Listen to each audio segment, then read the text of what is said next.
ஒவ்வொரு மாதமும் 3 மில்லியனுக்கும் அதிகமான பார்வையாளர்களை சென்று சேரும் எங்களது 3 சேனலிலும் உங்கள் நிறுவனத்தை விளம்பரப்படுத்த வேண்டுமா? கீழே உள்ள எண்ணை தொடர்பு கொள்ளுங்கள். வணக்கம். இன்று நம்மோடு இணைந்திருக்கிறார் சசிகுமார் அவர்கள். இவர் யாருன்னு உங்களுக்கு பெருசாக தெரியாது. புதுச்சேரி மாநிலத்தினுடைய நாம் தமிழர் கட்சியின் முன்னாள் பொருளாளர். 2021 சட்டமன்ற தேர்தலில் வேட்பாளராகவும் களமிறக்கப்பட்டார். தற்போது அதிருப்தியின் காரணமாக கட்சியிலேருந்து வெளியே இருக்கார். நிறைய விஷயங்களை உடச்சி பேசுகிறதுக்காகவும் நம்மோடு இணைஞ்சிருக்கார். அவர்கிட்ட பேசுவோம். வணக்கம். வணக்கம். ஏன் நாம் தமிழர் மாதிரியான ஒரு புனிதமான ஒரு தூய கட்சியிலிருந்து வெளியே வந்திருக்கீங்க? நம்ம அதை நோக்கி தான் போகணும்.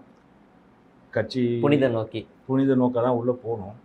ஆனால் இங்கே நம்ம இப்போ பேச போகிற ஃபுல் அண்ட் ஃபுல் பார்த்திங்கன்னா புதுச்சேரி நடக்கிற அரசியலை பற்றி தான் நம்ம பேச போகிறோம். ஏன்னா நம்ம அங்கேயே தான் இருந்தாலும் தமிழ்நாட்டு அரசியல் நமக்கு தெரியாது. புதுச்சேரி அரசியல் நோக்கி தான் நம்ம பேசுவோம். அங்கே நடக்கிற நிறைய குளறுபடிகள், அண்ணன் அங்கே என்னென்ன சொல்கிறாரோ இங்கே அதுவே செய்யறதே கிடையாது. ஸோ அதனால் பல வருஷங்கள் அங்கே இருந்து நம்ம எதுக்காக வந்தோமோ அதை தவிர்த்துட்டு மற்ற வேலை தான் அங்கே நடந்துகிட்டு இருக்கு. அதனால் அந்த ஒரு பெரிய அதிருப்தினால் நம்ம வந்தது மக்களுக்கு சேவை செய்யறதுக்கு தான் உள்ளே வந்திருக்கோம். ஆனால் இங்கே பார்த்தீங்க அப்படின்னா உள்ளுக்குள்ளே இருக்கிற அட்மினிஸ்ட்ரேஷன் ப்ராப்ளமை சமாளித்து வெளியில் வரத்துக்கே எனக்கு என்னடா பண்ணோம் 10 வருஷமாக திரும்பி பார்த்தோம் அப்படின்னாக்கா 10 வருஷம் முடிஞ்சிச்சு, ஒன்றுமே பண்ணல. ஆக்சுவலாக அரசியல் கட்சின்றது பார்த்தீங்கன்னா எதுக்காக அரசியலில் போய் சேரும்? அதுவும் இந்த கட்சியில் ஏன் வந்து சேரும் அப்படின்னா வெளியில் நடக்கிற அரசியலை நமக்கு பிடிக்காமல் இது ஏதோ புனிதமாக இருக்குது அப்படின்னு சொல்லிட்டு தான் உள்ளே வந்து சேரும். ஆனால் வெளியில் நடக்கிற தப்பை தட்டி கேட்க தான் இந்த கட்சியில் வந்து சேரும். ஆனால் இங்கேயே நிறைய தவறுகள் நடக்கும்போது அதை தட்டி கேட்கும்போது கடந்து போகும். என்ன ஏதாவது ஒன்று சொல்லுங்கள். இங்கே ப்ரோட்டோக்கால் இருக்கும், பொறுப்பு போட்டிருப்பாங்க. ஆனால் பொறுப்பு படி யாருமே நடந்துக்கிறதே கிடையாது. தடி எடுத்தவங்களாம் தண்டல்காரன்ற மாதிரி யார் வேணாலும் என்ன வேணாலும் போகும். அப்போ அந்த ப்ரோட்டோக்காலுக்கு மரியாதை கிடையாது. ஸோ ஃபஸ்ட்டு அதுவே முடிஞ்சிருச்சு. ரெண்டாவது பார்த்தீங்கன்னா அட்மினிஸ்ட்ரேஷன் ப்ராப்ளம். இப்போது எல்லா இடத்துலையும் நம்ம ஒன்று செய்கிறோன்னு வச்சுக்கோங்களேன், அதை கூட இருக்கவங்களே அதை வளர விடாமல் பார்த்துக்கிறது.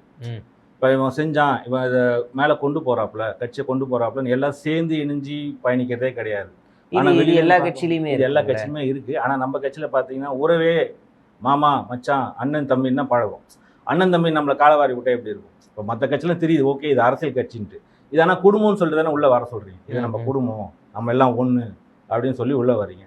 சரி, நம்ம குடும்பத்துக்குள்ளே தானே போகிறோம். நம்ம ஆசையாக உள்ளே போகும்போது கூடயே தான் இருக்கானுங்க. ஆனால் நம்ம காலவாரி எப்போ அவன் காலவாரி விடுறாது அப்படின்னு பார்த்துன்னுக்குறாங்க. இப்போ எதிர்கட்சிக்காரனை கூட சரி நீங்கள் வளர்ந்துட்டு போங்கப்பா, எல்லாம் சின்ன பசங்களாக இருக்கீங்க, ஏதோ வளர்ந்துட்டு போங்க விட்டுருவாங்க. ஆனால் நம்ம கூடயே இருக்காங்க பார்த்தீங்களா, ஐயோ இவன் வளர்ந்துடக்கூடாதுன்ட்டு இவங்க காலை பிடிச்சி இருப்பான். அதுதான் நடக்கிற விஷயம். இவங்களுக்குள்ளே நம்ம மாரடிக்கிறதுக்கும் இவங்க கூட நம்ம போட்டி போட்டுட்டு வளர்றதே நமக்கு பெரிய விஷயமா இருக்கும். அப்போ நம்ம கட்ட பஞ்சாயத்துலாம் இருக்கு. அப்போ நாம் தமிழர் கட்சியில் கட்ட பஞ்சாயத்துன்ற அந்த அளவுக்கு கிடையாது. இது வெளியிலலாம் போய் சண்டை போட மாட்டாங்க, உள்ளுக்குள்ளேயே தான் சண்டை போடுவாங்க. வெளில போனால் தான் திருப்பி எதாவது வரும்னு சொல்லிட்டு வெளியிலலாம் போய் சண்டை போட மாட்டாங்க. ஏன்னா வெளியில் போகணும்னு வச்சுக்கோங்களேன், நிறைய பேர் பார்க்கலாம், ஏதோ ஒன்று பண்ணலாம். ஆனால் இவங்க வெளியிலேயே போக மாட்டாங்க, உள்ளுக்குள்ளேயே அந்த வாட்ஸ்அப்புக்குள்ளேயே சண்டை போட்டுப்பாங்க. இப்போ நீங்கள் போய் 2026 யாருன்னு கேட்டிங்கன்னா நாங்கள் தான் அடுத்தது அப்படின்னு. 2030 அதுவும் நாங்கள் தான். ஆனால் வெளியில் கள நிலவரமே என்னன்னு தெரியாது. 2020 எல்லாமே வாட்ஸ்அப்புக்குள்ளேயே அரசியல் பண்ணியிருப்பாங்க. ஃபீல்டு ஒர்க்காங்கன்னா யாருமே வர மாட்டாங்க. பேசும்போது எல்லாமே பேசலாம். ஆனால் ஃபீல்டு ஒர்க்குன்னு ஒன்று வேணும். எல்லாமே வாட்ஸ்அப்லேயும் ஃபேஸ்புக்லேயும் யூடியூப்லையும் பண்ணிட்டு இருந்தால் பார்த்தா ஃபீல்டு ஒர்க்குன்னு ஒன்று வேணும். இங்கே மெயினாக ஃபீல்டு ஒர்க் பண்ணுறவங்கள மதிக்கிறதே கிடையாது. அப்போ அந்த ஆடியோலாம் வரதெல்லாம் உண்மைதானா? எனக்கு போஸ்ட் ஒட்ட வேணாம் போடா அப்படின்னு சொல்கிறது. அதான் எடுத்த எடுப்பில் இங்கே என்ன ஒரு பெரிய இஷ்யூ அப்படின்னு பார்த்தீங்க அப்படின்னா, நாம் தமிழர் கட்சியில் கொள்கை பார்த்து தான் வாக்கு செலுத்துறாங்க. அது ஆமாம் இல்லைன்னு சொன்னால் 100% வாக்கு கண்ணுக்கு தெரியாதவங்க கூட அந்த கொள்கையை பார்த்து தான் வாக்கு செலுத்துறாங்க. இப்போ ஃபீல்டு ஒர்க்கு நம்ம போகிறோம் இல்லையா, நீ இருந்தாலும் எனக்கு ஓட்டு விடுண்டா, நீ இல்லைனாலும் எனக்கு ஓட்டு விடுண்டா அப்படின்னும் போது நாங்கள் ஃபீல்டு ஒர்க் பண்ணுறவனுக்கு மரியாதை இருக்க மாட்டேங்குது. ஸோ அது ஒரு மெயின் ரீசன். நீ இஷ்டம் தான் இல்லைன்னா வெளியில். இப்போ நீங்கள் எப்படி நிராகரிக்கப்படுறீங்க? இப்போ நம்ம பல விஷயங்கள் நம்ம கொண்டு போகும்போது அதை செய்ய முடிய மாட்டேங்குது. இவங்களை கன்வின்ஸ் பண்ணுறதுக்கே நமக்கு நேரம் சரியாக இருக்கும்போது நம்ம எங்கே போய் மக்கள்கிட்ட போய் நம்ம எடுத்துக்கொண்டு போய் காட்டுறோம். நம்ம ஒன்று பண்ணிட்டோம்னா இதில் இந்த தப்பு இருக்குது, இதில் அந்த தப்பு இருக்குது. ஒரு போஸ்டர் அடிக்கிறோங்க, போஸ்டர் அடித்தா அது பெரிய பெரிய கட்சியில் ஹைரார்க்கியில் பிரச்சனை வரும். நம்மளே 5 ரூபா 10 ரூபா சேர்த்து போட்டு தான் ஒரு போஸ்டர் அடிக்கிறோம். போஸ்டர் அடிக்கும் போது இதில் என் ஃபோட்டோ முன்னாடி வரல, என் பேர் கீழே வந்துச்சு. எதுவாக இருந்தாலும் ஒன்று முதல்ல இப்படி தான் வரணும், அப்புறம் லைனாக இப்படி போகும், இல்லையா வரிசையாக வரணும்.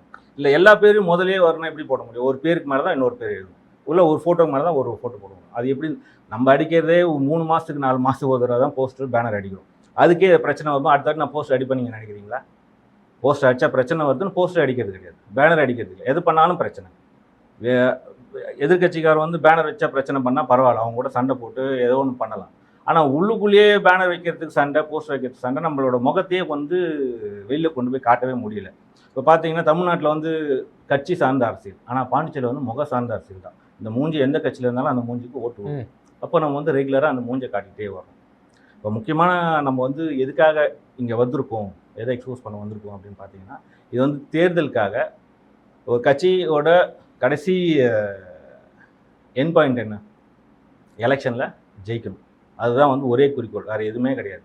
எலெக்ஷனில் ஜெயிக்கணும். அப்போ அந்த எலெக்ஷனுக்கு ஜெயிக்கிறதுக்கு என்னென்ன பண்ணணும், தொடர்ந்து மக்களை போய் சந்திச்சுக்கிட்டே இருக்கணும். அதுவும் அவங்க மனசில் வந்து நம்மளோட முகத்தை போய் காட்டிக்கிட்டே இருக்கணும்.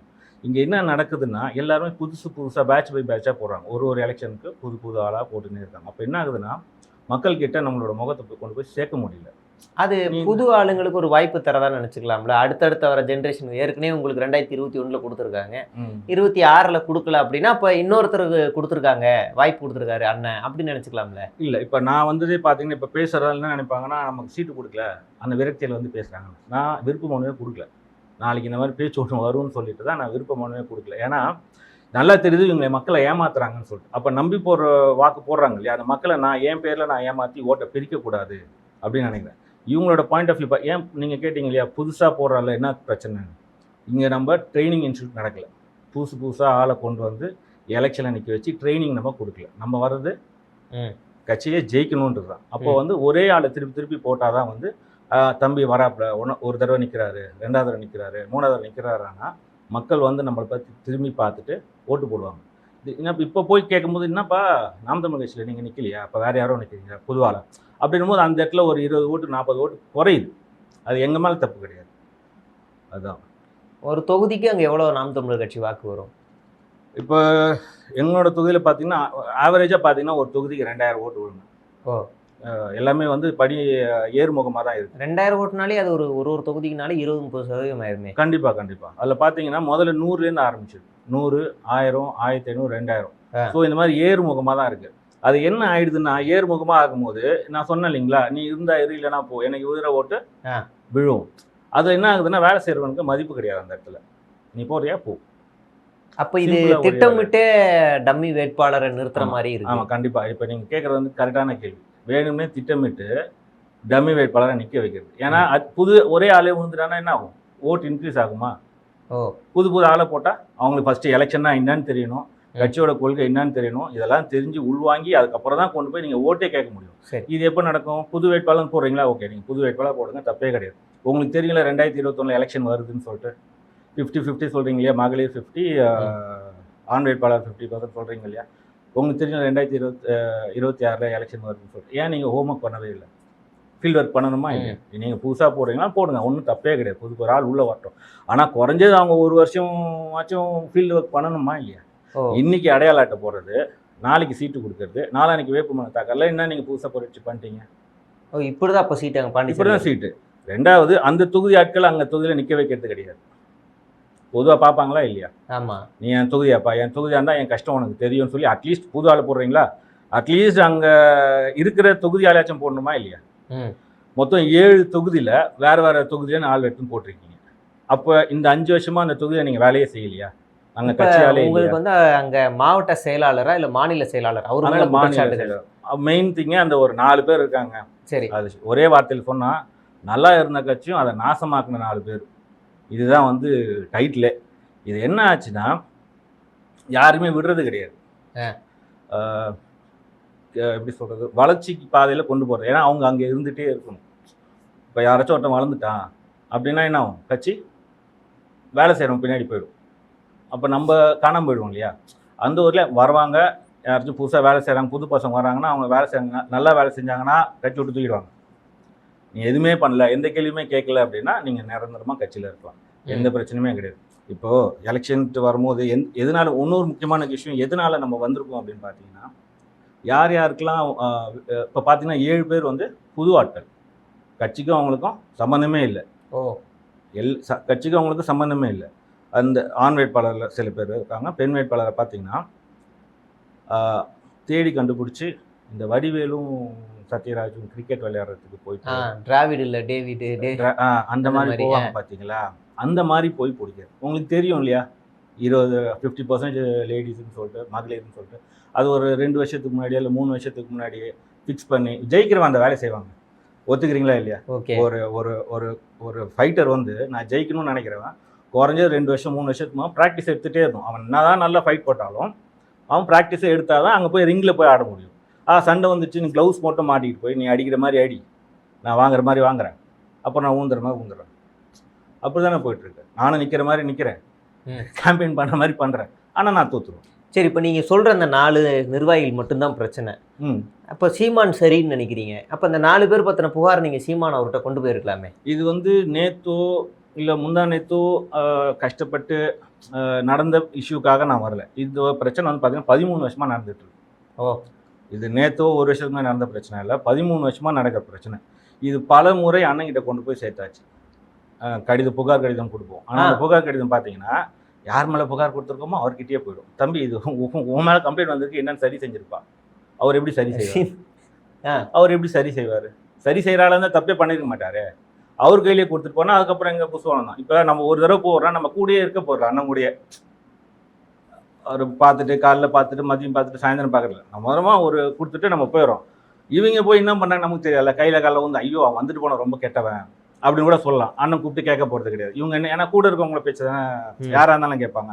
ஸோ அந்த சென்ஸில் வந்து இவங்க என்ன சொல்கிறாங்க, ஓகே சசிகுமார் கெட்டவன் போல இருக்கு அப்படின்னு நம்மளோட லெட்டரை தூக்கி போட்டுடலாம். ஸோ இது என்ன ஆச்சுன்னா அப்படியே கடந்து பெரிய இது சின்ன விஷயமா இருந்த பிரச்சனையை இது என்னாச்சு, கரையான் புத்து மேலே மொத்த கட்சியை அழிச்சு முடிச்சிருச்சு. இப்போ நான் 2021 பார்த்தீங்கன்னா நிறைய பேர் இருப்பாங்க களப்பணியில். இப்போ ஒருத்தர் கூட கிடையாது, இருக்கிறதே மொத்தமே 30 பேர் தாங்க களப்பணி. ஃபீல்டில் இருக்க பார்த்தீங்கன்னா 30 பேர். அதில் 10 பேர் வேலை செய்வான், 20 பேர் சும்மாவே பண்ணிருப்பான். யாராச்சும் நிகழ்வு பண்ணாங்கன்னா அங்கே போய் நிற்கிறது, ஃபோட்டோவில் முன்னாடி இருக்கிறது. அண்ணன் வந்துட்டால் போதும், எங்கே இருக்கவங்களாம் எல்லாம் அது புட்டுலேருந்து ஈசல் வந்த மாதிரி எல்லாம் வெளில வந்து அண்ணன் சுற்றி இருப்பான். ஆனால் வேலை செய்கிறவங்களாம் பின்னாடி நிற்பான். வேலை செய்வான், கொடி நட்டுறவான், அவெல்லாம் பின்னாடி நிற்பான். ஒன்றுமே பண்ணாமல் இருக்கான், சுற்றி நேரமாக அந்த 20 பேர் முன்னாடி வந்து சீட்டில் உட்காந்துருவான். அப்போ பார்க்கும்போது ஒரு எக்ஸ்போஷர். அண்ணனுக்கு என்ன தெரியும், இவங்க தான் எல்லாம் வேலை செய்கிறாங்க அப்படின்னு. ஸோ அந்த மாதிரி எல்லாம் பண்ணுறாரு, விளம்பரம் மாதிரி பண்ணிக்கிறது. ஆமாம், விளம்பரம் பண்ணிக்கிறது. இதில் என்னென்னா, ஓகே இன்றைக்கி நீங்கள் அவர் மன்னிச்சு விட்டுட்டீங்க, கடந்து போ எல்லாம் சேர்ந்து வேலை செய்யுங்கடா அப்படின்னு சொல்கிறார். அண்ணங்கிட்ட போகும்போதெல்லாம் சேர்ந்து வேலை செய்யுங்கடா, கடந்து போங்க அப்படின்னு. இன்றைக்கி இவர் இவ்வளோ தப்பு பண்ணுறாரு. நாளைக்கு எதர்ச்சியா இந்த 4 பேரில் எம்எல்ஏவாக ஆகிட்டாங்க. அப்போ நாளைக்கு அவங்க தப்பு பண்ணால் மற்ற கட்சி மாதிரி கடந்து போயிடுவாரா இல்லை ஆக்ஷன் எடுப்பாராங்கிறது அண்ணனுக்கு தான் தெரியும். ஓகே, இது ஒரு மெயின். அண்ணன் மேலே எனக்கு ஒரு வருத்தம் என்னன்னா, இவ்வளோ தூரம் சொல்லியும் அண்ணன் எந்த விதமான நடவடிக்கை எடுக்காததான் இந்த இடத்துல நான் வந்து உட்கார்ந்துருக்கிறதுக்கான காரணம். இந்த பிரச்சனை 13 வருஷமாக நடந்துருக்கிறதே முன்னாடி எடுத்திருந்தா சரி இந்த அளவுக்கு நான் வந்திருக்க அவசியம் இல்லை. சரி, இப்போ பொருளாளராக இருந்திருக்கீங்க, ஒரு மாநிலத்தோட பொருளாளர். இப்படியும் திரள் நிதி நிறைய வந்திருக்கும், இப்படி நீங்கள் நல்லா செல்வாக்காக செட்டில் ஆகிருக்கலாமே வந்திருந்தா. திரள் நிதின்னு பார்த்தீங்கன்னா எனக்கு இனிஷியலாக ஆமாம், நம்ம இது வரைக்குமே பார்த்தீங்கன்னா நம்ம வந்து நிதியை வந்து கலெக்ட் பண்ணி தான் வந்து நம்ம ஒரு நிகழ்வு பண்ணிகிட்டு இருக்கோம். இப்போ நான் ஆரம்பிக்கும் போது தான் பார்த்தீங்கன்னா 2015 தான் அந்த ஜிபேன்றது வந்து எக்ஸ்போர் ஆச்சு ஃபீல்டுக்குள்ளே வந்து. அதனால் வந்து எங்களுக்கு கொஞ்சம் சுலபமாக இருக்குது ஜிபேயில் 100 ரூபா கலெக்ஷன் பண்ணி பண்ணுறதுக்கு. ஸோ அது பண்ணிகிட்டு இருக்கும்போது என்ன ஆகுனா, கட்சி ஆரம்பிக்கிற புதுசில் ஆள் கிடையாது. அப்போது நம்ம திரள் நிதி எடுத்து தான் ஆகணும், வெளியில் இருக்கவங்ககிட்ட வாங்கி தான் ஆகணும், கட்சிக்காரங்கிட்ட வாங்கி தான் ஆகணும். ஓகே 5 வருஷம் ஓகே, 10 வருஷம் ஓகே, 15 வருஷமும் திரள் நிதின்றது எனக்கு அது ஏற்பு கூட இல்லை. ஏன்னா நான் ஃபீல்டில் இருந்திருக்கேன். இப்போ நான் நிகழ்வு பண்ணுறேன்னு வச்சுக்கோங்களேன், பொருளாளர் நிகழ்வு பண்ணும்போது 5000 ரூபா ஒரு ஈவெண்ட்டுக்காக தான் என் கையில் 2500 தான் இருக்கும். ஆனால் நான் ஈவெண்ட் எடுப்பேன், 5000 ரூபாய்க்கு ஈவெண்ட் எடுப்பேன். உள்ளே வராங்க, இப்போ சொந்த காசு போடணும், கலெக்ஷன் தான் பண்ணுவேன். சொந்த காசு போட்டேன்னா கடல் மாதிரி போயிட்டே இருக்கும், அது யாருமே மீண்டு வந்ததாக கிடையாது. அதனால் நான் அந்த தப்பு பண்ண மாட்டேன். இப்போ 2500 இருக்குன்னா வராங்க இல்லையா, ஈவெண்ட்டுக்கு வராங்க இல்லையா, அவங்கவுங்ககிட்ட காசு வாங்கி அந்த 5000 ரூபாய்க்கான ஈவெண்ட்டை முடிச்சிடுவேன். ஆனால் இது மாதிரி போயிட்டே இருந்ததுன்னா அவன் வேற ஒரு செலவுக்கு வச்சிருப்பான் இல்லையா பேக்கெட்டில், வேற எதுவும் அவங்க மனைவிக்கு ஏதோ வாங்குறதுக்கு வச்சிடலாம், குழந்தைக்கு பொம்மை வாங்க வச்சிடலாம், மருந்து மாத்திரை வாங்க வச்சிடலாம். ஆனால் நான் எங்களுக்கு வேறு வழி கிடையாது. நம்மளோட கஷ்டத்தை பார்த்து அவங்க என்ன அங்கே கொடுத்துருங்க, நான் எதாவது பார்த்துக்கிறேங்க அப்படின்னு சொல்லுவோம். அப்போது நமக்கு அவங்களோட இடத்துல பார்க்கும்போது ரொம்ப கஷ்டமாக இருக்குது. எத்தனை நாள் தான் நம்ம அவங்க பேக்கெட்டில் கையை விட்டு காசு எடுத்துகிட்டு இருக்குது. அப்போ நம்ம என்ன பண்ணோம்னா, தற்சார்பு பொருளாதாரம் அண்ணா அடிக்கடி சொல்லுவார். தற்சார்பு பொருளாதாரம் கொண்டு வரதுக்கு நமக்கு இது தேவையில்லை, அதிகாரம் தேவையில்லை, நம்மக்கிட்ட ஆள் பலம் இருந்தால் போதும். சரிங்களா? தற்சார்பு பொருளாதாரம்னா என்ன, அது மட்டும் நீங்கள் சொல்லுங்களேன். எனக்கு சரியாக தெரியுதா இல்லைன்னு தெரியல. தற்சார்பு பொருளாதாரம்னா நமக்கான தேவையை நம்மளே உற்பத்தி பண்ணிட்டு அது மூலிமா வர ஃபண்டை வந்து அது மூலிமா வர பொருளாதாரத்தை நம்ம தற்சார்பு பொருளாதாரம்னு சொல்லுவோம். எப்போ ஒரு பொருளாதாரம் உள்ளே வருது, ஒரு பொருள் செய்யும் போதோ அதை விற்கும் போது தான் பொருளாதாரம் வரும். உலகமே அதில் தான் இயங்குது. அப்போது உங்கள் ஃபண்டு எங்கேருந்து வரும்? இதுலேருந்து வரும். அப்போ ஏன் இது வரைக்கும் தற்சார்பு பொருளாதாரம் நம்ம கட்சியை வளர்க்குறதுக்கு செய்யலை? முதல்ல 5 வருஷம் பண்ணல, 10 வருஷம் பண்ணல, சரி ஓகே. இப்போ நமக்கு குறைஞ்சது ஒரு 5 லட்சம் பேர் இருப்பாங்கன்னு வச்சுக்கோங்க. தமிழ்நாடு புதுச்சேரி எல்லாத்தையுமே சேர்த்து சொல்கிறேன். ஒரு ஒரு ஒரு எக்ஸாம்பிள் மாதிரி சொல்கிறேன். ஏன் இன்னமும் திறல்நிதி போகிற எனக்கு அப்போத்தேருந்தே பிடிக்கல. திறல்நிதி போகிறேன் நம்ம ஏதாவது ஒன்று செய்யணும். ஒரு பொருள் செஞ்சு அதை விற்று அதுலேருந்து ஒரு ஃபண்டு வரும் இல்லைங்களா, அந்த பொருளாதாரத்தை வச்சு நம்ம கட்சி நடத்தலாம். இல்லை இப்போ எல்லாரும் 1000 ரூபா கொடுத்து தலைமைக்கு போகுது, மாநில அளவில் சீமான் அவர்கள்ட்ட போகுது. அப்படி இருந்தும் நீங்கள் ஒரு ஈவெண்ட் நடத்துறீங்கன்னா காசு ஷார்ட்டேஜ் ஆகுதுன்னு சொல்கிறீங்க. இப்போ மாநிலத்துலேருந்து அந்த ஷார்ட்டேஜ் அவங்க பூர்த்தி செய்ய எங்களுக்கு தலைமையிலேருந்து அப்படின்னு தமிழ்நாடு தலைமையிலேருந்து எங்களுக்கு எந்த விதமான ஃபண்டு. ஆனால் நம்ம பாண்டிச்சேரியிலேருந்து மாதம் 1000 ரூபாய் இப்போயும் போயிட்டு தான் இருக்குது. இல்லை நான் அதில் வந்து யாரோ 2-3 பேர் அந்த சிறுதொழில் பெருவளம்ன்ற கான்செப்ட் மோடில் வந்து கலெக்ட் பண்ணுவாங்க 1000 ரூபான்ட்டு. ஆனால் புதுச்சேரியிலேருந்து சில பேர் அனுப்புவாங்க, நேரடியாக அதுக்கு அனுப்பிச்சிடுவாங்க. மேக்ஸிமம் எங்களுக்கு பாண்டிச்சேரிக்கு நிதி தேவைன்னு சொல்லிட்டு நாங்கள் அங்கேயே உள்ளே கலெக்ட் பண்ணிப்போம். அதிகமாக கலெக்ட் பண்ண மாட்டோம், 100 ரூபா தான் கலெக்ட் பண்ணி எங்களால் முடிஞ்ச அளவுக்கு வந்து ஃபீல்டு ஒர்க் பண்ணிக்கிட்டு இருப்போம். அப்போ என்ன ஆகுதுன்னா, ஃபீல்டுக்கு வரும்போது நம்ம காசு வாங்குறோமா அவங்கக்கிட்ட, நாங்கள் ஃபீல்டுக்கு வரனால நீ என்கிட்ட காசு வாங்குறேன்னு ஃபீல்டுக்கே வர மாட்டேங்கிறாங்க. ஓ, உங்களுக்கு புரியுதுங்களா? வந்தாலே காசு வாங்கி வந்தாலே நீங்கள் காசு வாங்கிறீங்கன்னு சொல்லிட்டு ஃபீல்டுக்கு வர்றது ஆள் குறைஞ்சிடுச்சு. என்னன்னா நிறைய பேர் வந்துருந்தாங்க, இப்போ யாருமே காணும் அப்படின்ட்டு. அதுக்கான காரணம் என்னன்றது பார்க்கும்போது ஓகே, இவங்க வந்தாலே காசு வாங்கிடுறாங்க அப்படின்னு சொல்லிட்டு வரதில்லை ஃபீல்டு ஒர்க். எதுவாக இருந்தாலும் வாட்ஸ்அப்பில் நான் பேசிக்கிறேன்ப்பா, நேரெல்லாம் வரமாட்டேன் அப்படின்னு அப்படி தான். அதனால தான் வந்து குறைஞ்சதே மெயின் ரீசன். அப்போ நம்ம என்ன பண்ணோம், அந்த இடத்துல ஃபண்டை கேட்கக்கூடாது. ஏன்னா ஒருத்தன் ஒரு ஈவெண்ட்டுக்கு வரான் அப்படின்னா வேலைக்கு பர்மிஷன் போட்டுட்டோ இல்லை லாஸ் ஆஃப் பேல தான் வரான். ஒரு இடத்துல இன்னொரு இடத்துக்கு குறைஞ்சது ஏதோ ஒரு பெட்ரோல் செலவு ஆகுது, வந்துட்டு போக டீ செலவு, ஏதோ ஒரு செலவாகும். அவன் குறைஞ்சது பட்சம் வந்துட்டு போகிறதுக்கு அவன் 100 ரூபாலேருந்து 200 ரூபா செலவு. அது இல்லாமல் நம்ம மறுபடியும் அவன்கிட்ட நிதி வாங்குறது கஷ்டமாக இருக்குது. அப்போ நம்ம என்ன பண்ணுவோம், இந்த மாதிரி ஏதோ ஒரு விஷயம் பண்ணலாம் அப்படின்னு சொல்லிட்டு கொண்டு போகும்போது அது தற்சார்பு பொருளாதாரன்றது வார்த்தையில் தான் இருக்குது. அதுக்கு வந்து அதை வந்து கொண்டு வந்து ஃபீல்டு ஒர்க் பண்ணுறதுக்கு நமக்கு அதிகாரம் தேவையே கிடையாது. அந்த தற்சார்பு பொருளாதாரம் கொண்டு வந்து நடைமுறைப்படுத்துறதுக்கு நமக்கு அதிகாரம் சிஎம் ஆனால் தான் இது பண்ண முடியும் அப்படின்றதே கிடையாது. நம்மக்கிட்ட ஆள் இருக்காங்க, நீங்கள் சொல்கிறதுக்கு ஆள் இருக்காங்க, அது கட்டளையை வந்து கேட்டு இறங்கிறதுக்கு ஆள் இருக்காங்க. இப்போ 5 லட்சம் பேர் இருக்காங்கன்னு வச்சுக்கோங்க. குறைஞ்சது ஒரு மனுஷன் ஒரு மாதத்துக்கு ஒரு தடவையாச்சும் ஊறுகாவாச்சும் சாப்பிடுவோம். ஃபார் எக்ஸாம்பிள் சொல்கிறேன். ஏன் இதெல்லாம் பண்ணல அப்படின்றது என்னோட கேள்வி. அந்த ஊறுகாயில் ஒரே ஒரு மார்ஜின், 1 ரூபா மார்ஜின் வச்சுக்கோங்க. அப்போ ஒரு மாதத்துக்கு 5 லட்ச ரூபா கிடச்சிதா? எந்த விதமான அவன் பேக்கெட்டில் காசு கொடுக்கலாம், அவங்ககிட்ட பொருள் கொடுக்கும். இதுதான் தற்சார்பு. இது வந்து பொருள் விற்கிறோம், பொருள் விற்கிறீங்க, நீங்கள் என்ன இப்படி பண்ணுறீங்க, பொருள் விற்கிறீங்க. அப்போ காசு எங்கேருந்து வரும்? அப்போ அடுத்தவன் கஷ்டப்பட்டு பொருள் விற்று பிஸ்னஸ் பண்ணி வேலைக்கு போய் கஷ்டப்பட்டு அவன் நேரத்தில் கொடுத்துட்டு காசு வச்சிருப்பான். நீங்கள் ஈஸியாக வீடியோ போட்டு அவன் பேக்கெட்டில் காசு எடுத்து வந்தீங்கன்னா அது அது அது இதை விட ரொம்ப மோசமானது இல்லை. பொருள் விற்கிறத விட ரொம்ப மோசமானது இல்லை. உனக்கு நீ கொடுக்குற காசு நான் பொருள் கொடுத்துட்டேன், அதில் நான் 1 ரூபா மட்டும் மார்ஜின் வச்சுக்கிறேன். அப்போ 5 லட்ச ரூபா கிடச்சிதா? 10 மாதத்துக்கு எவ்வளோ ஆச்சு? 50 லட்ச ரூபா. 5 வருஷத்துக்கு 2.5 கோடி ரூபா. 2.5 கோடி ரூபா கிடைக்குமா? இதெல்லாம் அவர்கிட்ட தான் இருக்கு அண்ணன்ட்ட. 2.5 கோடி ரூபா. 2.5 கோடி ரூபாய்க்கு 234 தொகுதிக்கு ஆளுக்கு ஒரு தொகுதிக்கு 1 லட்சம் கொடுங்க. 2 கோடியே 34 லட்சம் சரியாக போச்சு. மீதி 14 லட்சத்தை கேண்டிடேட் வேட்பாளர் அறிமுக கூட்டத்துக்கு செல்வோம். ஈஸியாக முடிஞ்சு. நம்ம எதுக்கு வீடியோ போட்டு திறனதி கேட்கணும்? எவனோ ஏதோ ஒரு விஷயத்துக்காக சேர்த்து வச்சிருப்பான்ல காசை, அதை பிடிங்கி நம்ம போஸ்டரும் பேனர் அடிக்கும் போது அவங்க கஷ்டப்படுவாங்கல்ல, திருப்பி அந்த காசை அவன் எடுத்துருவாங்க. அந்த ஒரு விஷயம் சொன்னால் அதை கொண்டு போய் நம்ம இங்கே சொன்னோம் அப்படின்னா, என்னப்பா பொருள் விற்கிற, அப்போ நான் சொந்தமாக பொருளை விற்று நான் ஒரு காசு வச்சுருக்கேன், அதை நான் கொடுக்கலாம், தப்பு கிடையாது. ஆனால் உங்களுக்குள்ளே பண்ணால் அது தப்பு. இப்போ நீங்கள் வைக்கிற குற்றச்சாட்டுகள் வந்து பெரிய அளவில் இருக்கா அப்படின்னு பார்த்தா பெருசாக இல்லை. இப்போ 4 பேர் குற்றச்சாட்டுகள் சொல்கிறீங்க, அவங்க அந்த மாதிரி 4 பேர் எல்லா கட்சியிலையுமே இருப்பாங்க. இப்போ நீங்கள் தூய சக்தின்னு சொல்லிட்டு உள்ளே வந்திருக்கிற விஜய் ஆகட்டும், அந்த கட்சியிலையும் இருக்கிறாங்க. என்னை வேலை செய்ய விடலை, என்னை பொறுப்பில் இருந்து எடுக்கிறாங்க, இப்படியான குற்றச்சாட்டுகள் தான் இருக்குது. இதை தாண்டி அந்த 4 பேர் அப்படி என்ன பெருசாக பண்ணுறாங்கன்னு நினைக்கிறீங்க? இன்னொன்று சொல்கிறான், அந்த மட்டும் இல்லை, யார் யாருக்கெல்லாம் சீட்டு கொடுத்துருக்காங்கன்ற சொல்கிறான். ஏன்னா வெளியன்னு பார்க்கும்போது யாருன்றது தெரியாது. இதில் யார் யார் சீட்டு கொடுத்துருக்காங்கன்றது நமக்கு தெரியும். அவங்க என்னென்ன வேலை செஞ்சுருக்காங்க அப்படின்னு பார்த்தீங்கன்னா, ரொம்ப பெரிய இல்லீகல் ஒர்க்லாம் எதுவும் கிடையாது, நார்மலாக பண்ணுறது தான். ஆனால் தெரியணும் இல்லையா? இப்போ என்னோட தாய்மொழி வந்து தெலுங்கு. நான் உள்ளே சேரும் போதே நான் வந்து தெலுங்குன்னு சொல்லி தான் நான் சேர்ந்தேன். நான் நிதி கொடுக்கும்போது அது வந்து தெலுங்கனோட காசாக தெரியல. நான் இறங்கி போஸ்ட் அடிக்கும் போது அது தெலுங்கு வந்து இறங்கி வேலை செய்கிறான்றது தெரியல. அந்த மாநில பொருளாளர்னு சொன்ன பார்த்தீங்களா, அந்த பொறுப்புக்கு போகும்போது, ஏன்னா நான் வந்து பொறுப்பே இல்லாமல் நான் ஒரு 6 மாதம் வேலை செஞ்சேன்.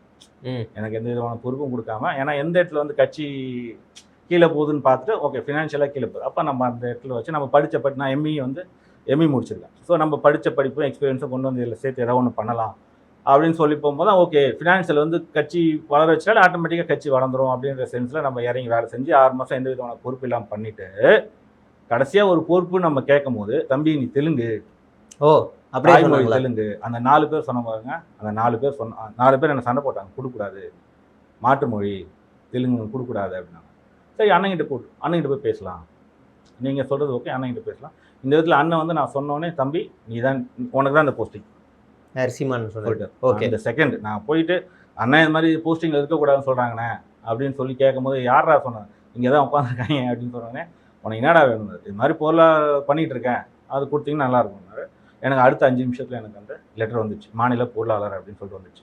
பட் என்னதான் அண்ணன் கொடுத்தாலும் அங்கே ஃபீல்டு ஒர்க் பண்ணும்போது இவங்க 4 பேரும் ஒத்துழைப்பு கொடுக்கணும் இல்லையா? கொடுக்கல. ஓகே. அண்ணன் லெட்டர் கொடுத்தாலும் நான் பொருளாளர் வந்தாலும் அங்கே ஒத்துழைப்பு கொடுக்கணும் இல்லையா? அந்த ஒத்துழைப்பு அவங்க கிட்ட இல்லை. அவங்க மட்டும் கொடுக்கலனாலும் கூட இருக்கவங்களெல்லாம் காசு போடாத இது பண்ணு, அந்த மாதிரி நெகட்டிவாக சொல்லும்போது நம்ம எவ்வளோ நாள் தான் போராடுறது? என் வீட்டுக்கு காசு கொண்டு போகிறதுக்கு நான் கஷ்டப்பட்டு இருக்கிறேன், கட்சிக்கு காசு கொண்டு வரதுக்கு தானே. நான் இங்கே தான் காசு சம்பாதிச்சு தான் இதுலேருந்து ஆட்டையை போட்டு நான் போய் கொண்டு போய் நான் வீட்டில் சாப்பிட்ணுமோ, வீடை கட்டணுமோ, வண்டி வாங்கணுமோன்ற அவசியம் எனக்கு இல்லை. என்னோட பொருளாதாரம் எனக்கு இருக்குது. இவங்களெல்லாம் கற்பனை பண்ணாத முடியாத அளவுக்கு என்கிட்ட பொருளாதாரம் இருக்குது. அதை வெளில காட்டிக்கிறது இல்லை. ஏன்னா அப்புறம் நம்மக்கிட்ட இருந்து வாங்குவாங்கன்னு சொல்லிட்டு நம்ம வந்து காட்டுறதில்ல. ஆனால் என்னை விடுறதில்லை. இங்கேருந்து நான் ஏதோ எடுத்துகிட்டு போயிட்ட மாதிரியே பார்ப்பாங்க. இந்த 100 ரூபா காசில் நம்ம எடுத்துகிட்டு போயிட்டு வீடு கட்டிட்டோம், பிளாட் வாங்கிட்டோம், பெரிய பெரிய கம்பெனி வாங்கிட்டோம் அப்படின்ற மாதிரிலாம் பேசுவாங்க. நம்மளோட மோட்டிவ் அது இல்லை. அப்புறம் ஓரளவுக்கு மாறிடுச்சு பார்த்தேன். செய்தி எனக்கு எந்த விதமான பிரச்சனை இல்லை, உங்ககிட்டலாம் வந்து திட்டு வாங்கிட்டு வளர்க்கணுன்ற அவசியம் எனக்கு இல்லைன்ட்டு வெளியே வந்துட்டீங்க. பொருளாதார போஸ்டிங் எனக்கு வேணாம் அப்படின்னு சொல்லிட்டு வெளில வந்தாச்சு. ஓகே. ஆனால் கட்சியில் இருந்துட்டு சும்மா இருக்குமா, திரும்பி வேறு ஏதாச்சும் யோசிப்போம் ஃபினான்ஷியல் பண்ணுறதுன்னு சொல்லிட்டு அந்த தற்சார்பு பொருளாதாரம் வெளில கொண்டு வரும்போது அந்த திரள்நிதி பக்கம் போகாமல் இந்த பக்கம் கொண்டு வரணும் நம்ம ட்ரை பண்ணோம். இப்போ இந்த 4 பேர் இந்த மாதிரி விஷயம் பண்ணாங்களா, அந்த 4 பேருக்குமே சீட்டு கொடுத்துருக்காங்க. அப்போ நாளைக்கு இவங்க ஜெயிச்சுட்டு வந்தாங்கன்னா மாட்டினத்திற்கு என்ன மரியாதை கொடுப்பாங்க? ஓகே. மெயினாக நான் சொல்ல வந்தது அதுதான். இப்போ எலெக்ஷனில் வந்து யாரெல்லாம் சீட்டு கொடுத்துருக்காங்கன்னா இந்த 4 பேர் கொடுத்துருக்காங்க. இந்த 4 பேருமே வந்து மாற்று மொழின்ற எண்ணம் எதிர்த்தாங்க. அப்போ இவங்க நாளைக்கு ஜெயிச்சிட்டாங்கன்னா அண்ணனுக்கு தெரியும் யார் யார் பண்ணாங்கன்னு சொல்லிட்டு. ஜெயிச்சிட்டாங்க, அப்போ எப்படி நடந்துக்குவாங்க? அப்போ அண்ணன் அங்கே ஒன்று சொல்கிறாரு, இங்கே ஒன்று நடக்குதுன்னா அப்போது அது ஒன்று. ரெண்டாவது, எப்பயுமே கூட இருக்கவனுக்கு ஏதாச்சும் ஒரு நல்லது நினைக்கணும். நீ எப்போ கூட இருக்கவனுக்கு காலையே வாரி விடுறீங்களோ நீங்கள் எப்படி மக்களுக்கு போய் நல்லது செய்வீங்க? உதாரணத்துக்கு ஒரு கார்ப்பரேட் கம்பெனியில் ஒரு தம்பி வேலை செய்கிறாப்புல, கட்சி தம்பி, அவங்க வாகனம் கொடுப்பாங்க கம்பெனிலேருந்து. அந்த வாகனத்தில் கொடி கட்டக்கூடாது. கார்ப்பரேட் கம்பெனியில் அவனோட கார் கொடுத்தால கொடி கட்டக்கூடாது. ஆனால் தம்பி வந்து நம்ம கட்சி கொடியை வச்சுட்டு போயிருக்காங்க. அதை பொறுக்காமல் ஒருத்தன் ஃபோட்டோ எடுத்து அவங்க கம்பெனி மெயில் அனுப்பிச்சிருக்காப்புல. உங்கள் காரில் நம்பர்லாம் தெரியும் இல்லையா கம்பெனி, உங்கள் காரில் வந்து கட்சி கொடி போட்டு கொடுத்துருக்காங்க. இதை செஞ்சது பார்த்தீங்கன்னா எதிர்கட்சிக்காரங்கள கூடயே இருக்கிறவன் தங்கச்சி தன்னோட நண்பன் தன்னோட காரில் தன்னோட கட்சியோட கொடியை போட்டிருக்காரு, பொறுக்காமல் ஃபோட்டோ எடுத்து அனுப்பிச்சிருக்கான். அவனுக்கு காரை போட்டிக்கிட்டு, தம்பி அவனுக்கு கார்லாம் கிடையாது, நீ போப்பா அப்படின்ட்டான். ஐயோ, அவனுக்கு சீட்டு. ஓகேவா? நான் 5ஆவதாச்சா. இன்னொருத்தர் வந்து ஒருத்தரை அடிக்கிறாப்புல கலந்தாய்வுன்னு சொல்லிட்டு. அதில் வந்து வேணுன்னே அந்த கலந்தாய்வு எனக்கு நான் அப்போ இல்லை அந்த இடத்துல. கலந்தாய்வு போட்டதே அடிக்கிறதுக்கு தான் என்னமோ தெரியல. போன 5 நிமிஷம் சண்டை போட்டு ஒருத்தர் பிடிச்சிக்கிறது, ஒருத்தர் அடிச்சிட்டாங்க. அடித்தவனுக்கும் சீட்டு. ரொம்ப நாளைக்கு முன்னாடிலாம் இல்லை, ஒரு 6 மாதத்துக்கு முன்னாடி தான். அடித்தவனுக்கும் சீட்டு, அடி வாங்கினவனுக்கும் சீட்டு. அடி வாங்கினவன் அடித்தவன் எப்படி திருப்பி உள்ளே வந்தாலும் மன்னிப்பு கடிதம் கொடுத்துட்டு ஈஸியாக உள்ளே வந்துட்டாங்க. நான் என்ன கேட்டேன்னா, சரிங்க அவர் அடிச்சிட்டாரு, மன்னிப்பு கேட்டுட்டு உள்ளே வந்துட்டாரு, அப்போ நாங்கள் மன்னிப்பு கடிதம் கொடுத்துட்டு யார் வேணால் அடிக்கலாமா? நீங்கள் அடித்தது யாரை? அந்த அடித்த பையன்கிட்ட தானே மன்னிப்பு கேட்கணும். அடித்த பையன் தானே கட்சிக்கு கேட்கணும். லெட்டர் கொடுத்துட்டு போய் செஞ்சுட்டாப்புல. ஸோ அவருக்கு சீட்டு.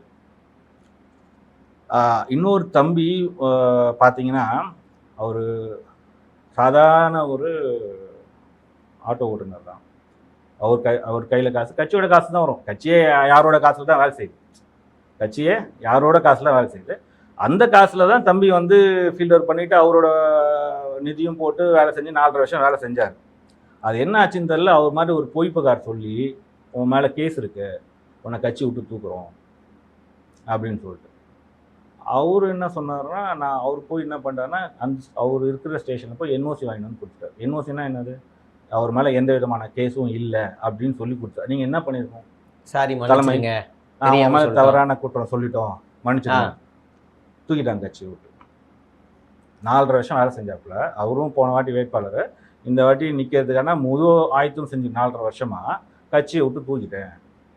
இப்போ நீங்கள் என்ஓசி கொடுத்து நீங்கள் கேட்பீங்களா, கேட்க மாட்டீங்க. ஏன்ப்பா நான் என்ஓசி கொடுத்துட்டேன், என் மேலே யார் புகார் சொன்னது அதை சொல்லுங்க அப்படின்னு சொல்லிட்டு.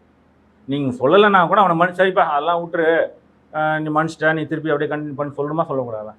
கட்சியை விட்டு தூக்கி நான் ஒரு தடவை கேட்குறேன், 2 தடவை கேட்குறேன், நீங்கள் எந்த பதிலும் சொல்லலை. அப்போ என்னோட தொகுதியிலேருந்து என்னோட ரெப்ரசன்டேட்டிவ் இருப்பாங்க இல்லையா, அப்போ நீங்கள் மகளிருக்காச்சும் ஒரு மரியாதை கொடுத்து சொல்லுவீங்க, பதில் சொல்லுவீங்கன்ட்டு மகளிர் விட்டு பேசினா, நீ எல்லாம் யார், நீ எனக்கு ஃபோன் பண்ணி பேசுகிற, அவ்வளோ பெரிய ஆளாயிட்டியா நீ, அடுத்த 1 மணி நேரத்தில் 2 மணி நேரத்தில் லெட்டர் நீக்கிட்டோம் அப்படின்னு சொல்லிட்டு நீக்கிட்டு அந்த இடத்துல வேற ஒரு தொகுதியிலும் பொண்ணை கொண்டு வந்து போட்டால் என்ன அர்த்தம்?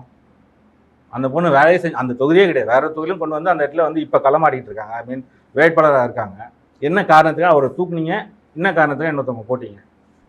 வேற ஒரு கட்சியிலேருந்து உங்களுக்கு ஏதாவது அழுத்தம் வந்துச்சா இந்த தம்பி? ஏன்னா வேலை செஞ்சுட்டு இருக்கிறால 4 வருஷமா. சரி, அப்போ வேற ஒரு கட்சியில உங்களுக்கு ஏதாவது அழுத்தம் வந்துச்சா மாநில தலைமைக்கு அவரை தூக்குங்க, ஏதாவது ஒரு காரணம் இல்லையா? குறைஞ்சபட்சம் வந்து ஏதாச்சும் சார் கிள்ளிட்டான், என் ரப்பரை எடுத்துட்டான், அந்த மாதிரியாச்சும் ஒரு காரணம் இருக்கும்.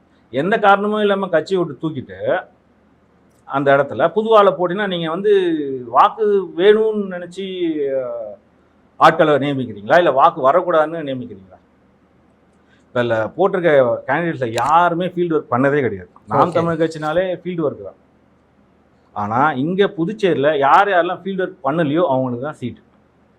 ஃபீல்டு ஒர்க் பண்ணால் அவங்களுக்கு சீட்டு கிடையவே கிடையாது. சரி, அதே மாதிரி கட்சியில் என்ன தப்பு நடந்தாலும் அமைதியாக போகணும்.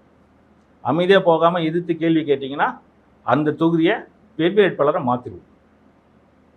அண்ணன் வந்து எவ்வளோ ஒரு நல்ல விஷயமா கொண்டு வந்து சேர்க்குற 50% சொல்லிட்டு அந்த 50% இவங்க ஆயுதமாக உபயோகப்படுத்துகிறாங்க.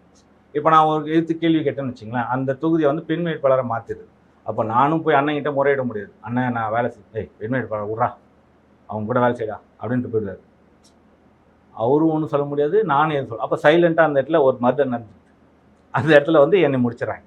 அந்த மாதிரி தான் ஒரு தொகுதியில் ஒரு தம்பி வந்து வேலை செஞ்சுட்டே இருக்காங்க. அவரு தான் நாம் தமிழர் கட்சின்னு எல்லாருக்குமே தெரியும். 4 வருஷமா அவ்வளோ வேலை செஞ்சுருக்காப்புல. கடைசி நேரத்தில் ஒரு வாரத்தில் வந்து அந்த தொகுதியை பெண் வேட்பாளராக மாற்றணும்னு அவ்வளோ கஷ்டப்பட்டாங்க அந்த 4 பேர் கொண்ட குழு. அவன் விழமாட்டேன்னு தெரியல, இப்போ நாலாம் விட்டு அச்சு போடாதுன்னு சொல்லிட்டு விட்டுட்டு வந்துடும். அவன் போராடி நான் தான் நிற்பன்ட்டு எப்படியோ போராடி அவன் சீட் வாங்கிட்டான். இப்போ அவனையும் தூக்கி போட்டு அங்கே ஓட்டு கம்மியாக இருக்குமா? அப்போ உங்களோட பிரச்சனை என்ன, ஓட்டு வாங்குறதா இல்லை அந்த ஆளை பிடிக்காததா? நம்மளை தாண்டி ஒருத்தர் எம்எல்ஏ ஆயிடக்கூடாது, வளர்ந்துடவே கூடாது. நீங்கள் எம்எல்ஏ எல்லாம் கொடுங்க, அதெல்லாம் ஒரு அடுத்த லெவல். இவன் நம்மளை தவிர்த்து நாம் தமிழர் கட்சியில் வேற யாருமே தெரிஞ்சிடக்கூடாது. ஓகே, தெரிஞ்சிடக்கூடாதுன்றது ஒரு மெயின் ரீசன். அதில் ரொம்ப கண்ணன் நீட் அண்ட் கிளியராக இருப்பாங்க. அதே மாதிரி இதான் சொன்னேன் இல்லைங்களா, இந்த மாதிரி ஆட்களாக பார்த்து இந்த மாதிரி ஆட்கள் தான் நிற்கிறாங்க. ஆனால் இவங்க ஜெயிச்சு நாளைக்கு என்ன பண்ண போகிறாங்க? கூட இருக்கிறவனோட நல்லதே நீ நினைக்காதவன், நீ நாளைக்கு மக்களுக்கு போய் நீ என்ன நல்லது செய்வ? அந்த விஷயம்லாம் இருக்கு இல்லைங்களா. ஸோ இந்த மாதிரி ஆட்களாக பார்த்து தான் சீட்டு கொடுத்துருக்காங்க. இப்போ எலெக்ஷன் முடிஞ்சிடுச்சுன்னு வச்சுக்கோங்களேன், இந்த குரூப் அப்படியே தூங்கிடும், சைலண்ட் மோடுக்கு போயிடும். அதுக்கப்புறம் பார்லிமெண்ட் எலெக்ஷனுக்கு ஏந்திரிங்கப்பா அப்படின்னு சொல்லி திருப்பி வருவாங்க. ஏன்னா இங்கேருந்து ஒரு கிராஃபிக்ஸ் ஒன்று காட்டுறாங்க அண்ணனுக்கு, அங்கே எல்லாமே நல்லபடியாக நடக்குது, இங்கே இருக்கிறது எல்லாமே நம்ம கட்சிக்காரங்க தான் அப்படின்னு சொல்லிட்டு. ஆனால் அங்கே யாருமே கிடையாது. அண்ணனுக்கு வந்து ஒரு அண்ணன் வந்தோடனே அவங்கள பார்த்துக்கிறது, ரூம் போட்டு தர்றது, சாப்பாடு தர்றது, அதுக்காக வேலைக்கு வச்சுருக்காங்க அவங்களுக்கு தலைமையில். கட்சியை வழக்கு தானே வச்சுருக்காங்க. அண்ணா ரூம்னா ஓகே, சாப்பாடுனா ஓகே, வேறு எதுவும் ஓகே, எல்லாமே பண்ணி முடிச்சுட்டு அதுக்கு வைக்கலையே, அதுக்கு ஒரு ஒரு சர்வெண்ட்டு இல்லை ஒரு சாதாரண ஒரு ப்ரொடக்ஷன் மேனேஜர் பண்ணிட்டு போயிடலாமா அந்த வேலையை, ஃபுட் வேலையை? அதுக்கு தலைமை தேவையில்லை, இவ்வளோ பேர் தேவையில்லை இல்லையா? ஸோ இந்த வேலை தான் அண்ணன் வரும்போது அந்த பென்ஷன் வாங்க போகும்போது வயசானவங்களுக்கு வீட்டில் கோமணத்தோடு உட்கார வச்சுருப்பாங்க. போகும்போது வெள்ளை வெட்டி சட்டெல்லாம் போட்டு ஆட்டோவில் கூட்டு போயிட்டு கூட்டும். அந்த மாதிரி தான் அண்ணன் வரும்போது எல்லாம் டக்கு டக்குன்னு வந்துடுவாங்க. அண்ணன் பார்க்கும்போது ஓகே ஏதோ நடக்குது பார்த்துட்டு நல்லா பண்ணுறாங்க பசங்க, ஆனால் நாங்கள் ஒன்றுமே நடக்குது. ஓகே, இப்போது கிட்டத்தட்ட ஒரு 10 வருஷம் உங்களுடைய உழைப்பை நீங்கள் நாம் தமிழர் கட்சியில் போட்டிருக்கீங்க. அப்போ எல்லாம் எதுவுமே சொல்லலை. இப்போ தேர்தல் வருதுன்னு திடீர்னு சொல்கிறீங்க. இப்போ தாவேக்கா இல்லை திமுக இல்லை அங்கே அதிகமாக இருக்கா என்ன இருக்காங்கிற சில பாஜக, அது ஏதாவது பேச்சுவார்த்தை ஏதாவது நடத்திருக்கீங்களா? அவங்க கூட இல்லை அங்கே போகிறது ஐடியா இருக்கா? இல்லை நம்ம வந்து ஃப்ரெஷ் பொலிட்டிஷியன் தான், வேறு எந்த கட்சியிலேருந்தோ நம்ம வரலை. இங்கே தான் நம்மளோட அரசியல் ஆரம்பித்தோம். இங்கே உள்ளே வந்ததுக்கப்புறம் பார்த்தீங்கன்னா இது நல்லா இருக்குது, மக்களுக்கு சேவை செய்யும் போது அது நல்லா இருக்குன்னு ரொம்ப பெருமையோட சொல்லுவேன். இனிஷியலாக வந்து ஏமாற்றம் தான் மிச்சம். ஆமாம், ஏமாற்றம். என்னடா நடந்தது 10 வருஷத்தில் பார்த்தா நான் மக்களுக்கும் ஒன்றும் செய்யலை. ஒரு கட்சின்றது ஒன்று கட்சி வளரணும், இல்லை அங்கே மக்களுக்கு எதாவது நல்லது நடக்கணும், மூணாவது அட்லீஸ்ட் அந்த கட்சிக்காரனாச்சும் வளர்ந்துருக்கணும். நீங்கள் கட்சிக்காரன் வளர்ந்தா பிடிக்காதே, உடனே வெளில அனுப்பிச்சி விட்ருவாங்க. ஸோ கட்சியும் வளரல, மக்களுக்கு ஒரு விதமான நன்மையும் நடக்கல. இப்போ ரீசெண்டாக அந்த மருத்துவ ஸ்கேம் ஒன்று நடந்தது. ஆமாம், போலி மருந்துன்னு. ஆமாம், அது ஒரு அறிக்கை கூட உள்ள. ஓ நாம் தமிழ் கட்சி யூனிட் வெளில வரும் இல்லையா, அப்படியே ஏன் அதுக்கு ஒரு அறிக்கை கூட கொடுக்கல? இந்த மாதிரி நிறைய தவறு நடக்குது பாஞ்சல். ஆனால் டெட் சைலண்ட் மோடில் இருப்பாங்க, எந்த வேலையுமே செய்ய மாட்டாங்க. அது அப்போ மூணாவது ஆள் வளராமல் பார்த்துப்பாங்க. ஆள் வளர்ந்தானா அவனை கட்சி விட்டு தூக்கிடுவாங்க. ஸோ இதுதான். அப்போ இது வந்து எப்படி, நான் யூனிவர்சிட்டி மாதிரி உங்களோட கோர்ஸ் முடிச்சிங்கன்னா ஆட்டோமேட்டிக்காக ரிஜெக்ட், படிச்சுட்டு பாஸ் ஆகிட்டா நம்ம காலேஜில் இருக்க விடுவாங்களா? இருக்க விட மாட்டேன். ஆட்டோமேட்டிக்காக நீங்கள் பாஸ் ஆகிட்டீங்கப்பா, நீங்கள் வெளில போங்க அப்படின்னு சொல்லுவோம். அங்கேயே இருப்பாங்க சில பேர். அவங்களாம் யாருன்னா ப்ரொஃபஸர்ஸ், ஹெச்ஓடி, லெக்சரர், அதெல்லாம் அங்கேயே இருப்பாங்க. எந்த விதமான டெவலப்மெண்ட்டே இல்லாமல் 20 வருஷம் ஆனாலும் சரி, 50 வருஷம் ஆனாலும் சரி, அவங்க அங்கேயே தான் இருப்பாங்க. ஸோ அவங்க யார் படிச்சுட்டு நல்லா வளர்றான்னு என்ன பண்ணுவான்? படிச்சுட்டு நல்லா வளரும், அங்கே இருக்க மாட்டான். நீ பாஸ் ஆகிட்ட பார்த்தம்பி நீ கட்சி விட்டு வெளில போ அப்படின்னு சொல்லிட்டு, அது ஒரு யூனிவர்சிட்டி மாதிரி தான், பொலிட்டிக்கல் யூனிவர்சிட்டி மாதிரி தான் எனக்கு தெரிஞ்ச வரைக்கும் புதுச்சேரியில் இருக்கிற நாம் தமிழ் கட்சி. வரவங்களுக்குலாம் ட்ரைனிங் கொடுத்து வெளில அமைச்சிட்டே இருப்பாங்க. ஸோ இதுதான் அவங்களோட வேலை. இப்போ ஏன் வந்து எலெக்ஷன் டைமில் சொல்கிறேன், இந்த டைம்லுக்கான நெசசிட்டி என்னன்னு நீங்கள் கேட்டீங்க.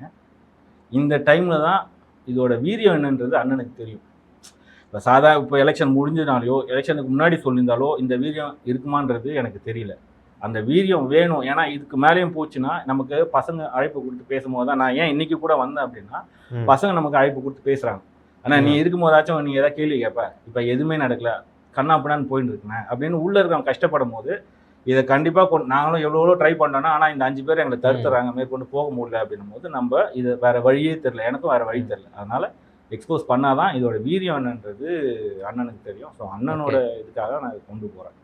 ஓகே, இந்த நேரத்தில் வெளில வந்தால் ஒரு தீர்வு கிடைக்கும்னு வந்துருக்கீங்க. ஆமாம், சரி, பல்வேறு தகவல்களை தைரியமாக நம்மகிட்ட வந்து சொல்லியிருக்கீங்க. அதே போல் வெளியிலேருந்து ஆச்சு, இப்போ நீங்கள் கேட்டீங்க இல்லையா, வெளியிலேருந்து ஆச்சு காசு கொடுத்தாங்களா சார், என்ன கேட்பான், இவங்களுக்கு தெரிஞ்சது ஒன்று சொல்லுவாங்க,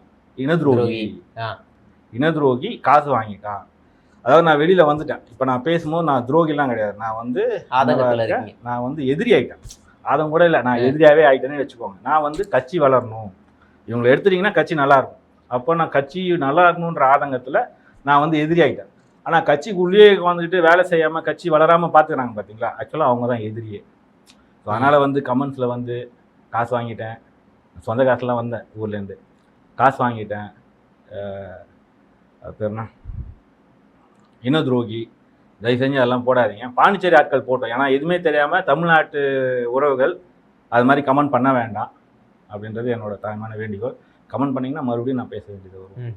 அதனால் போடாதீங்க. பாண்டிச்சேரிக்காரன் என்ன வேணால் போட்டால் அதை பற்றி எனக்கு கவலை இல்லை, ஏன்னா என்னை பற்றி தெரியும், என்னை பற்றி புகார் சொல்லுவோம், என்ன வேணால் சொல்லிட்டு போட்டோம். ஆனால் தயவு செஞ்சு தமிழ்நாட்டு உறவுகள் என்னை வந்து துரோகிலாம் சொல்லாதீங்க. நான் இன துரோகிலாம் கிடையாது, நானே வேறு இனம். இருந்தாலும் உங்கள் தமிழ் நல்லா இருக்கணுமே அப்படின்னு சொல்லிட்டு நான் இங்கே வந்து உங்களுக்காக 10 வருஷம் வேலை செஞ்சேன். அதனால் தயவு செஞ்சு அதை மட்டும் சொல்லாதீங்க. அப்புறம் என் குடும்பத்தை இருக்கிறது அதெல்லாம் வேணாம், தவிர்க்கிறது நல்லது. ஓகே, சரிண்ணா, நிச்சயமாக தொடர்ந்து பேசுவோம். வந்தமைக்கு ரொம்ப நன்றி. நன்றி.